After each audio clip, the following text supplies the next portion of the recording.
Olá, seja bem-vindo ao podcast Endocrino Papers. Aqui lhe mostramos como se manter atualizado em endocrinologia, mesmo que você tenha pouco tempo para estudar. Eu sou Ícaro Sampaio. Eu sou Patrícia Gadelha. E o tema hoje é hiperaldosteronismo primário, discutindo um caso clínico.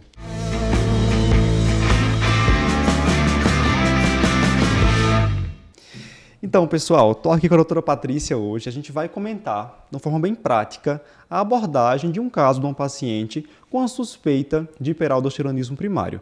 O hiperaldo primário, que é uma condição na qual a gente tem uma secreção autônoma de aldosterona. As principais causas seriam hiperplasia bilateral de adrenais ou ainda um adenoma produtor de aldosterona, mais conhecido como aldosteronoma. E por que é que a gente tem que falar sobre essa condição?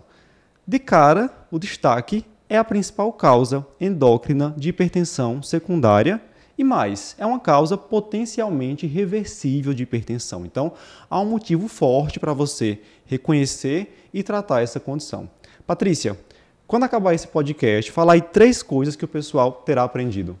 Então, coisas importantíssimas. Primeiro, quem deve ser rastreado para essa condição de hiperaldo primário. Segundo, como que eu faço o rastreio? E aí, se já souber isso, já é meio caminho andado. E terceiro, como diferenciar, as principais etiologias do hiperaldo primário. Além do que Ícaro já comentou, uma coisa que vale a pena comentar é que essa questão do hiperaldo, além de ser uma causa importante de hipertensão secundária e potencialmente curável, portanto, de hipertensão, ela é sabidamente uma causa que confere maior mortalidade cardiovascular independente da pressão. Então, se eu pego um indivíduo hipertenso essencial e um indivíduo hipertenso por hiperaldo, ambos com a mesma média pressórica, o paciente com hiperaldo tem mais mortalidade, porque a aldosterona por si só é um negócio ruim, né? Sim, em excesso, sim. Remodela o coração. Então, o pessoal da cardio já sabe há mais tempo que a gente que a aldosterona em excesso faz mal para a fibra miocárdica. Então, a gente quer tratar esse paciente não só pelo controle pressórico, mas, de preferência, se a gente conseguir detectar qual é a causa ali daquele hiperaldo e for uma causa curável, que possa ser retirada cirurgicamente, melhor ainda. Excelente. Vamos então para o nosso caso clínico. Vamos. A endocrinologia é uma especialidade essencialmente ambulatorial, mas dessa vez a nossa paciente está internada. Patrícia é uma mulher, 29 anos, com diagnóstico de hipertensão desde os 24 anos e está internada por um quadro de hipocalemia. No momento, ela está em uso de losartana, 100 mg dia, amlodipino, 10 mg dia e atenolol, 50 mg dia. Já fez uso de hidroclorotiazida, 25 mg, mas foi suspensa após episódio de hipocalemia. Então, já é a segunda vez que ela tem hipocalemia. A primeira foi induzida por diurético e agora espontânea. E nega investigação prévia quanto à possibilidade de uma hipertensão secundária. Eu quero saber inicialmente, Patrícia, se essa paciente tem indicação formal de rastrear hiperaldosteronismo primário. E a gente já aproveita para comentar quais são as indicações de rastreamento de hiperaldo primário. Então, veja, uma paciente de 29 anos que é hipertensa desde os 24. Mesmo que eu não tivesse aqui no podcast de hiperaldo, tivesse no podcast de hipertensão, por exemplo, a gente já ia chamar a atenção do diagnóstico de hipertensão dessa paciente abaixo de 40 anos. A gente sabe que assim, com essa questão da epidemia da obesidade, a gente tem mais pacientes com hipertensão essencial mesmo, mais jovens, até por conta da obesidade. Mas aqui, se eu estou falando de uma paciente que não tem obesidade e uma paciente que começou com hipertensão desde os 24 anos, eu preciso atentar para ser causas secundárias, Desde medicamento, que o principal geralmente vai ser anticoncepcional, que nem foi relatado aqui. E aí todas as causas de hipertensão secundária que mereceria, eu acho que já tem. Se não tem, depois a gente grava. Um podcast só disso, de causas de hipertensão secundária. E aí, ok, só que aqui nesse contexto ainda mais, é uma paciente que tem hipocalemia. Aí isso acende todos os sinais vermelhos, que essa paciente possa e deva ser rastreada para hiperaldosteronismo primário. Então, só lembrando, para quem está escutando a gente, às vezes não está muito lembrado direitinho da fisiologia, a aldosterona, ela vai ser um hormônio produzido ali na adrenal, cuja função é mais o que ela vai fazer ali de mais claro no rim é promover a reabsorção de sódio e excretar potássio. Então, o paciente vai ter mais sódio circulando, entre aspas, por isso, dentre outras coisas, que vai aumentar o volume circulante e vai dar hipertensão, e vai eliminar potássio pelos rins. Então, é um paciente que vai tender a fazer hipocalemia, mas nem sempre. Então, você não deve esperar que apareça a hipocalemia para só assim você rastrear o hiperaldo, porque aí você vai deixar de rastrear um bocado de gente. Mas se você tem a hipocalemia, está na sua cara. Ela então, é uma alteração ela está muito específica. Ela está lendo o livro para você, então ela está mandando você rastrear hiperaldo. Isso independente ou não do uso de diurético. Boa. Então, muitos pacientes usam hidroclorotiazida, e isso não é uma razão, só porque ele usa hidroclorotiazida, todo paciente vai fazer hipocalemia, de jeito nenhum. Então, se ele faz hipocalemia mesmo em vigência de diurético, ainda assim é uma hipocalemia que deve ser valorizada e deve chamar atenção para o diagnóstico geral, né? Certo. O que eu acho interessante é que, então, a gente tem essa indicação formal, né? Hipertensão com hipocalemia. Sim. E tem uma indicação que chama muito a atenção, que é baseada no nível de pressão apenas, sim. né? Porque por essa indicação, centenas de pacientes aí... Quase todo mundo. Tem indicação de ser investigado e não é.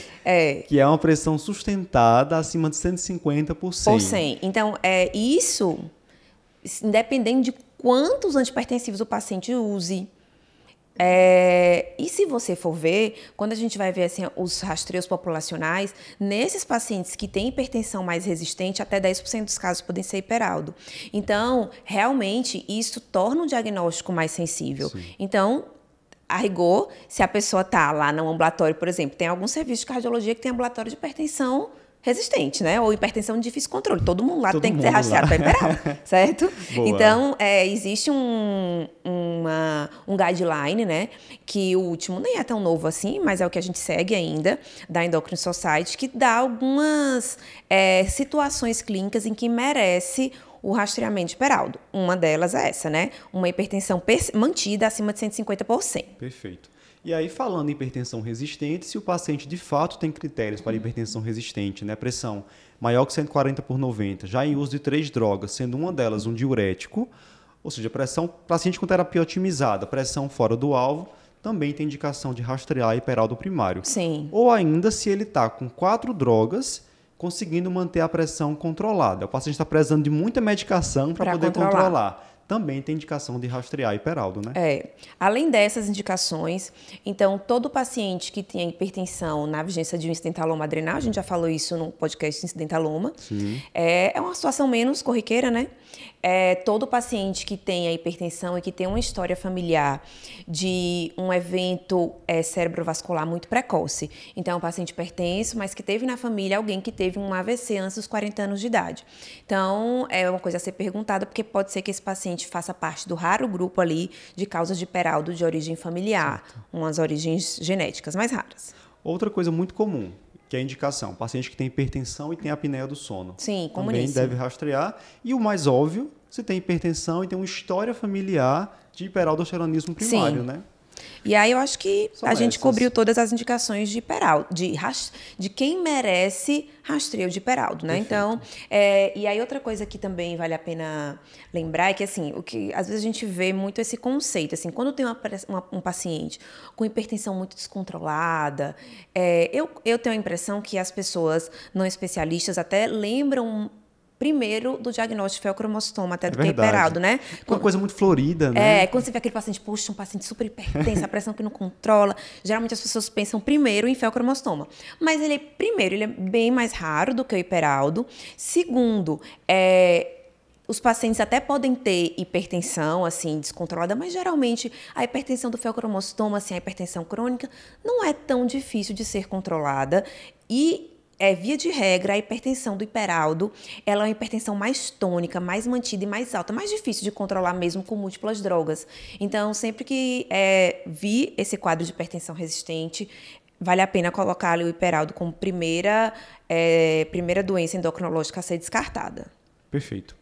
Então, nossa paciente, sem dúvida, tem indicação de investigar hiperaldosteronismo primário, certo? Uma vez que eu defina essa indicação de rastreamento, como fazer o rastreamento do hiperaldo primário? Então, o rastreamento, como o próprio nome diz, né, assim, você vai fazer uma dosagem laboratorial que vai servir como rastreio. Não vai confirmar num primeiro momento o diagnóstico, mas é o ponto de partida para que você dê a sequência diagnóstica, como a gente vai falar na sequência. Então, esse rastreio no início deve ser feito com a dosagem laboratorial no sangue, da dosagem da aldosterona, já que é um hiperaldosteronismo, e da atividade plasmática de renina. E a gente faz uma divisão. A aldosterona dividido por atividade plasmática de renina. Se esse valor der acima de 27 ou 30, o valor da divisão der acima disso, você confirma um rastreamento positivo. Veja que a gente está falando que é um exame laboratorial, um exame de dosagem sérica, não é imagem. A gente, às vezes, não é incomum pegar aquele paciente que estava... essa paciente aqui. O paciente está na emergência com hipocalemia e aí cheio de antipertensivo, já pensa em hiperaldo, beleza, pensou certo, aí já pede uma tomografia de abdômen. Aí pensou errado. É começar a investigação por imagem. Pela imagem. Assim, em endócrino, isso... Eu acho que eu posso até juntar aqui todas as coisas, mas eu acho que praticamente nunca vai ser certo em endócrino você começar a investigação pela imagem. Porque em endócrino tem aquela entidade que são os incidentalomas, né? Sim. Incidentalomas hipofisários, incidentalomas adrenais. Então, você acaba, às vezes, identificando uma lesão na imagem que não tem nada a ver com a doença. E aí você vai ficar com a investigação clínica toda trocada, vai operar um paciente que, às vezes, opera o lado errado. Então, o rastreio inicial é com exame laboratorial, a aldosterona, dividido por atividade plasmática de renina. Certo. Então, a gente não está falando aqui em momento algum de usar potássio para fazer rastreamento, não certo? estou falando da dosagem de potássio para fazer rastreamento. Já que a hipocalemia não é sensível para diagnóstico de hiperaldosteronismo primário, a gente não vai utilizar um exame pouco sensível para fazer rastreamento. Isso. Então, seria aldosterona e atividade plasmática da renina. Isso. Se no meu serviço não tiver atividade plasmática da renina, eu posso dosar a renina, Patrícia? Pode dosar a renina. Nesse caso, tem alguns locais que não tem mesmo atividade plasmática, é um exame bem chato, porque é em ml por minuto, por hora. Então, às vezes, é mais fácil dosar a renina direta, e aí, nesse caso, tem só que fazer uma conversão, né? Tem que dividir esse valor por 12. Perfeito. E aí, você acaba corrigindo, e aí, o ponto de corte é atividade aldosterona sobre renina direta. Se for acima de 3, você também dá o diagnóstico, o rastreio positivo de hiperaldo. Certo. Algum cuidado especial na hora de fazer essa coleta? Vamos imaginar que essa paciente está internada por hipocalemia. Sim. Se ela estiver lá com seu potássio de 2,9, já posso chegar e fazer essa coleta de aldosterona e renina? Veja, tem alguns cuidados sim. A hipocalemia, então, pensa aqui comigo. Se eu que não tenho hiperaldo, nada. Se por alguma razão eu tenho um potássio baixo, qual vai ser a fisiologia do meu corpo? Vai ser diminuir a aldosterona, para que eu não perca mais potássio, né? Então, a hipocalemia, ela vai propiciar um valor falsamente baixo de aldosterona. Então, essa relação aldo sobre a atividade plasmática de renina pode vir falsamente baixa. Então, o potássio, ele obrigatoriamente tem que ser normalizado antes de você fazer essa dosagem laboratorial. E aí, existem algumas outras drogas antipertensivas que interferem muito nessa relação. Principalmente os bloqueadores dos receptores da aldosterona, como a espironolactona. Então, essas que interferem muito no exame também devem ser suspensas 4 semanas antes. Então, veja, o potássio tem que ser normalizado e, principalmente, espironolactona e diuréticos. Espironolactona no mínimo 4 semanas, já que é uma droga que vai demorar mais tempo de ação. E os diuréticos devem ser suspendidos 2 semanas antes. Algumas outras drogas antipertensivas interferem na relação, mas interferem menos. Então, por exemplo, ela usa losartana, ela usa anlodipina, ela usa atenolol. São drogas que até o anlodipina daqui seria o que interferiria menos, mas o losartana pode interferir nessa relação aldo sobre a atividade plasmática de renina. O atenolol poderia interferir, mas eles interferem menos. E aí a recomendação atual é que a gente mantenha essas drogas que interferem menos e faça a relação. Se você faz a relação vem muito conclusiva, você fala, poxa, já estou bem satisfeito que deu uma relação positiva e não preciso suspender essas drogas que interferem menos. Porque isso antigamente dificultava muito o rastreio. Eu tinha que suspender um bocado de remédio que o paciente usava para hipertensão, tinha que internar esse paciente. Sim, claro. Porque ele ia fazer pico hipertensivo. Emergência hipertensiva, né? Era. Aí tinha que trocar pelas drogas que interferem menos, tipo hidralazina, verapamil e tal. Aí era uma confusão, dificultava muito. Então, atualmente, a única coisa que você é obrigada a suspender é a espironolactona. Então, por isso que, assim, se tiver essa suspeita, nem inicie espironolactona antes de terminar o rastreio. E os diuréticos, de forma geral, 2 semanas antes. E lembrar de corrigir o potássio. E o que pega na espirona é essa coisa das 4 semanas. Isso. Né? Imagina, você acabou de atender a Comecei paciente, agora, tá ali super animado, tá usando espirona. Você vai esperar 1 mês para poder começar a investigar essa paciente começar direito. a investigação, pois é. Então, nossa paciente do caso não precisaria suspender nada, Não. certo? Ok. Só corrigir o potássio. Muito Só bem. corrigir Então, o potássio. ela fez lá os exames, Patrícia. Ela dosou aldosterona, veio 46 nanogramas por decilitro, e a atividade plasmática da renina veio menor que 0,3 nanograma por ml por hora. Certo. Atividade completamente bloqueada. Completamente A bloqueada. gente fez a relação aqui da maior do que 100, Da maior do que altíssima, 100, né? né? Então, a gente pode dizer que o rastreamento foi positivo, Sim, certo? e outra coisa importante nesse conjunto aqui de exame dessa paciente é que o nível de aldosterona veio bem alto. Muito alto. Então, às vezes, você até tem uma relação positiva, mas muito por causa do bloqueio da atividade plasmática de renina. Então, pensa que é uma equação, né? A aldosterona sobre a atividade plasmática de renina. Às vezes eu posso ter uma aldosterona assim de 10, 8, baixinha, mas que a relação vem positiva porque o denominador, né, da atividade plasmática está muito suprimido. Nesse caso, você não fica muito satisfeito. Fala-se até em corrigir essa atividade para 0,4, né? Para 0,4. Porque tem muita coisa que bloqueia essa atividade plasmática de renina, como beta-bloqueador, alguns outros medicamentos, AINE. Então, a gente valoriza essa relação, principalmente se a aldosterona vem mais alta, acima de 15, como foi o caso dessa paciente. Aí eu fico completamente satisfeita de que esse rastreio foi bem feito e veio positivo. Certo. Tanto é que se fala, então, a gente teria que unir uma relação maior que 27, não é maior que 30, e uma aldosterona acima de 15, maior geralmente. Que 15. Ok. Alguns pacientes, quando fazem esse rastreamento e ele vem positivo, vão precisar de um teste confirmatório. Sim. A gente fala que ele passou na triagem, né? Mas agora é hora de confirmar se ele tem, de fato, um hiperaldosteronismo primário. A diretriz atual da Endosociety traz que, se for um caso muito clássico, né? Uma aldosterona maior que 20, com hipocalemia espontânea, atividade plasmática completamente bloqueada, ou aldosterona maior que 30, com a relação aumentada, mesmo que não tenha hipocalemia, a gente não precisaria fazer teste confirmatório. Mas muitos pacientes vão ter aquele quadro limítrofe, né? Uma relação de 35, não tem hipocalemia espontânea. E aí, o que é que eu faço com esses pacientes, Patrícia? Nesse caso aqui, né, dessa questão, a gente está vendo que é uma paciente que já tem uma aldosterona super alta e se enquadra nesses critérios da Endocrine Society. Uma aldosterona muito alta, uma atividade plasmática bem suprimida e ainda tinha hipocalemia. Sim. Então, esse é o quadro clássico que o rastreio feito, você não precisa de fazer testes confirmatórios. Essa paciente já tem hiperaldo. Mas existem alguns casos que não é um quadro tão florido assim. Principalmente se você for fazer o rastreio em todo mundo que tem que fazer, né? Sim. Você vai fazer rastreio em um bocado de gente lá que tem hipertensão resistente. Talvez você ache ali uma relação de 35, sem hipocalemia. E aí você tem que fazer os testes confirmatórios. Esses testes confirmatórios, nenhum deles é excelente. Quando você vê uma área da endocrinologia que tem um bocado de teste, é porque nenhum é excelente. Porque se tivesse só um muito bom, só tinha aquele, né? É verdade. Então, a gente tem teste de sobrecarga salina, teste com captopril, teste depois de ter uma ingesta salina durante alguns dias. O que a gente faz com mais, assim, na prática mesmo, que é mais usado em nível hospitalar, acaba sendo o teste da sobrecarga salina. Então, como é que é isso? Veja, é um paciente que já tem uma hipertensão, geralmente assim, uma hipertensão de difícil controle. Aí você vai internar esse paciente, vai fornecer para ele 2 litros de soro fisiológico em apenas 4 horas. Então, é muito volume, em pouco tempo esse paciente tem que estar internado. Qual é o racional desse teste? Eu doso a aldosterona antes e depois desse excesso de sobrecarga hidrossalina.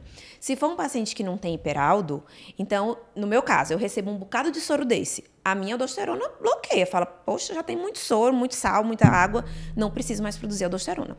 Se é um paciente que tem hiperaldo de verdade, ele tem uma secreção autônoma, então a aldosterona vai continuar alta. Então, a gente dosa a aldosterona antes e depois da sobrecarga salina, e se essa aldosterona ficar acima de 10, depois desse soro, 2 litros de soro, você confirma que, de fato, esse paciente tem hiperaldo. Ok, confirma a autonomia. Confirma né? que ele está secretando aldosterona independente de qualquer coisa que aconteça. Certo. Então, aí você confirma, o diagnóstico é o que a gente usa mais. Claro que tem essa questão, né? O paciente, você vai ter que ele vai estar minimamente bem controlado com os outros antipertensivos. Você não precisa suspender os antipertensivos, né, para fazer esse teste, mas geralmente é um teste que precisa ser feito a nível hospitalar. Para vigiar a sobrecarga, Isso. né? O paciente pode ter alguma lesão cardíaca, dependendo do tempo de hipertensão. Isso. Existe o teste do captopril que pode ser feito até ambulatorialmente, que o paciente ingere o captopril, 1 ou 2 comprimidos, e aí dosa a aldosterona antes e depois. E aí, o racional desse teste é que, com o uso do captopril endodieca, você, no indivíduo normal, sem hiperaldo, você suprimiria um pouco a produção de aldosterona. Enquanto, no paciente que tem hiperaldo, mais uma vez, a secreção é autônoma, você não tem essa supressão. Só que esse teste, ele tem, assim, o ponto de corte não é tão bem definido, a reprodutibilidade dele não é tão boa. Enfim, mas é mais uma opção para você fazer caso tenha muita dificuldade de internação para fazer a sobrecarga salina. Tem também teste com fludrocortisona, Tem. né? O mesmo princípio de fornecer ali esse agente mineralocorticoide e ver se consegue uma supressão. Basicamente, a explicação fisiológica desses testes é a mesma, né? Ver se vai haver supressão da aldosterona utilizando algum desses agentes. Isso. Certo. Então, com ou sem teste confirmatório, definir o diagnóstico de hiperaldosteronismo primário. Nossa paciente não vai precisar fazer nenhum teste.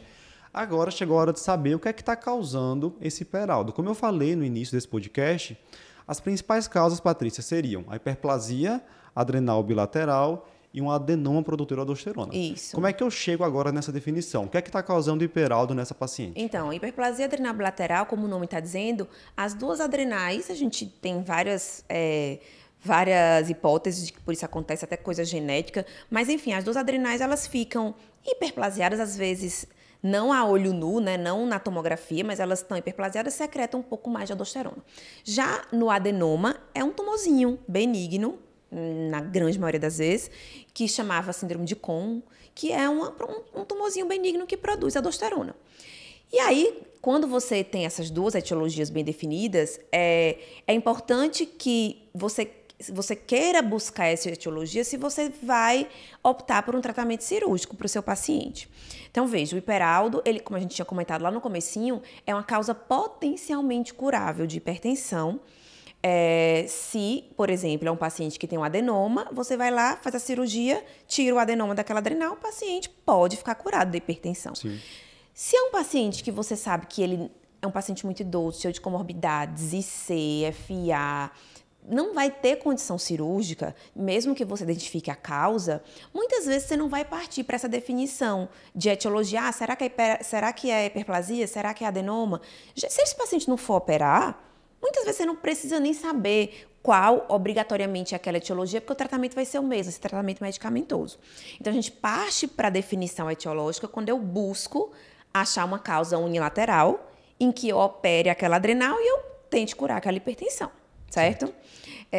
Então, assim, o primeiro passo, você confirmou, é hiperaldo mesmo. Rastreou positivo, confirmou, vamos fazer uma imagem dessa adrenal para ver se eu vejo aquela bolinha, que é o que eu espero ver, né? Uma bolinha lá, um tumor benigno, tem todas aquelas características de benignidade, tumor geralmente pequeno, com baixa unidade de Hounsfield, tudinho, e que ele pode ser o responsável por aquele hiperaldo. Que geralmente essa é a nossa torcida. Isso. Né? Que a gente faça a imagem, e a gente acha uma lesão lá culpada vai para poder facilitar operar. bastante a nossa vida, né? O problema é que às vezes eu não acho. Às vezes as adrenais estão lá normais. O outro problema é que às vezes eu acho um negócio lá meio sem futuro. Acho uma lesãozinha de 0,9, 1 centímetro, que pode ser um incidentaloma. E aí eu falo, putz, não sei, não tenho certeza se isso que eu achei é um adenoma. Não tenho convicção suficiente para mandar esse paciente operar, de repente ele opera e operou o lado errado. E aí tem outras opções de exames que você poderia fazer, mas que são pouco disponíveis na prática clínica, como algumas dosagens de precursores de aldosterona, que às vezes isso se usa mais em termos de pesquisa. A gente não consegue dosar muito em laboratório, mesmo privado. E a questão do cateterismo de veias adrenais, que é meio complicado, porque você tem que cateterizar as veias adrenais. Imagina, a adrenal já é pequena, imagine a veia que drena a adrenal, super fininha, para que você tente flagrar de qual que é o lado da adrenal que está vindo aquela secreção autônoma. Então, no final das contas, a gente reza para que, na vigência de um quadro muito típico, como é o caso dessa paciente, a gente já flagre uma imagem bem típica na tomografia de abdômen, na tomografia de adrenal, para que você opere essa paciente e dê ela a chance de curar. E tem que ser um camarada experiente em cateterizar adrenal, Sim. né? Eu já acompanhei exame assim, com gente muito boa fazendo e realmente tentou, não conseguiu cateterizar especificamente a adrenal. A adrenal direita, a veia adrenal, ela entra num ângulo assim muito fechadinho, né? Agudo, com a veia cava. E é fina. Então, é difícil mesmo, tecnicamente, a cateterização. Depois que cateteriza, você ainda tem que coletar aldosterona e cortisol de cada lado, da periferia, fazer as contas. Essa cateterização, geralmente, tem que ser sob estímulo com ACTH sintético, que a gente tem muita dificuldade de obter aqui no Brasil, porque não é uma medicação aprovada pela Anvisa. A gente até consegue trazer, mas vem importado. Enfim, é todo um protocolo para fazer esse cateterismo. Então, a gente torce muito para que consiga ver com outros exames mais simples antes de chegar no cateterismo. Certo. Nossa paciente fez uma tomografia de adrenais e achou uma lesão aí. O negócio está indo bem. Certo. Achou uma lesão na adrenal esquerda que mede 2,2 centímetros e tem todas aquelas características de imagem de um adenoma adrenal de fato. Então, essa paciente fecha um diagnóstico de aldosteronoma. Isso, certo? aldosteronoma. E é o protótipo, né? Uma paciente jovem, mulher. Exato. Ok. Como fica o tratamento desse caso agora, Patrícia? E, de modo geral, como é feito o tratamento do hiperaldosteronismo primário? Tanto do aldosteronoma, que é o caso da nossa paciente, como também daqueles casos de hiperplasia adrenal bilateral. Tá. Nesse caso aqui, então, é um caso que não gera muita dúvida, né? Um paciente que tinha um quadro muito típico, inclusive estava internada por hipocalemia, foi feito o rastreio positivo e, felizmente, né, viu essa imagem de 2,2 centímetros compatível com adenoma adrenal. De acordo com todos os guidelines, mais recentes inclusive, essa seria aquela paciente típica que não precisaria de fato fazer o cateterismo para você indicar cirurgia. Tem guideline que coloca que a paciente até 35 anos, outros até 40 anos, que tenham um quadro bem típico e que achem a imagem na tomografia, esses pacientes podem ficar livres do cateterismo. Se fosse uma paciente de 60 anos, aí talvez, mesmo com essa imagem, de acordo com os guidelines, você precisaria fazer o cateterismo, porque aquela imagem poderia ser um estentaloma. Mas, enfim, não era o caso da nossa paciente, e a gente encaminha para fazer a adrenalectomia unilateral, que é retirar aquela adrenal que tem o adenoma. Esse é o tratamento definitivo do hiperaldo. E vai resolver a hipocalemia, Vai certo? resolver a hipocalemia Certo. em 100% dos casos. E a hipertensão resolve? Em metade. Ok. Então, assim, melhora a hipertensão em todo mundo. Cura a hipertensão em 50% dos casos. Nessa paciente aqui que tinha uma hipertensão de início recente, é provável que ela cure. Tá. Porque ela só tinha 5 anos de diagnóstico. Tem paciente que tem 20 anos de diagnóstico, aí dificilmente vai curar, porque já tem remodelamento vascular e tal, não cura. Mas se for um diagnóstico recente, é que tem grande chance de curar. E a hipocalemia resolve em 100%.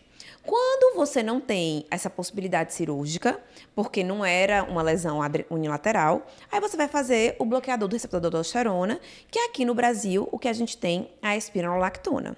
Fora existe a plerenona, aqui no Brasil ainda não. E a espironolactona, ela vai bloquear ali aquele receptor da aldosterona, portanto, vai controlar a hipocalemia, vai melhorar o controle pressórico e vai ser um tratamento específico, mais específico, para a hipertensão provocada por um hiperaldo. Certo. É um tratamento que tem os seus inconvenientes no caso do sexo masculino, Porque pode dar ginecomastia, pode dar disfunção erétil, coisa que a plerenor não daria, porque seria mais específico, né, para o receptor mineralocorticoide. Mas é o que a gente tem disponível aqui no Brasil, quando a gente tem um diagnóstico que é de uma hiperaldo, mas que não é passível de cura cirúrgica. Perfeito. Então, a hiperplasia seria terapia farmacológica. Terapia farmacológica. Com espironolactona. E tem até um objetivo, né, de tentar desbloquear a atividade plasmática da renina para ficar acima de 1. Isso. Porque isso tem alguns estudos que mostram que quando você desbloqueia para cima de 1, os achados de desfecho cardiovascular são similares ao achado de desfecho cardiovascular da cirurgia. Então... Excelente. Professora Patrícia mostrando hoje que hiperaldo não é todo esse bicho de 7 cabeças, né, Patrícia? É uma coisa chatinha de seguir os passos. Mas assim, quando a pessoa dá sorte, né, de ter um quadro bem florido e bem clássico feito esse daqui, é super gratificante o tratamento, né? Sim, porque sim, às vezes sim. é uma paciente que faz até paralisia hipocalêmica por conta da hipocalemia, às vezes é paciente que vive dando entrada na emergência por picos hipertensivos. E aí, se a pessoa não pensar nesse diagnóstico, né, vai ficar tratando aí como se fosse hipertensão essencial sem ser. Esse caso ele foi inspirado num caso real que eu vi recentemente. E, por incrível que pareça, há muitos pacientes que estão aí rodando as emergências com hipocalemia, com hipertensão, sem que ninguém pense em hiperaldosteronismo primário. Exato. E para evitar que isso aconteça, compartilhe esse podcast agora mesmo aí com seu amigo que trata pacientes com hipertensão, cardiologista, clínico, médico de família, geriatra, qualquer especialidade. Se você gostou desse podcast, deixe o seu comentário, compartilhe com seus amigos e continue acompanhando Endocrino Papers no Instagram. Até a próxima. Tchau, tchau.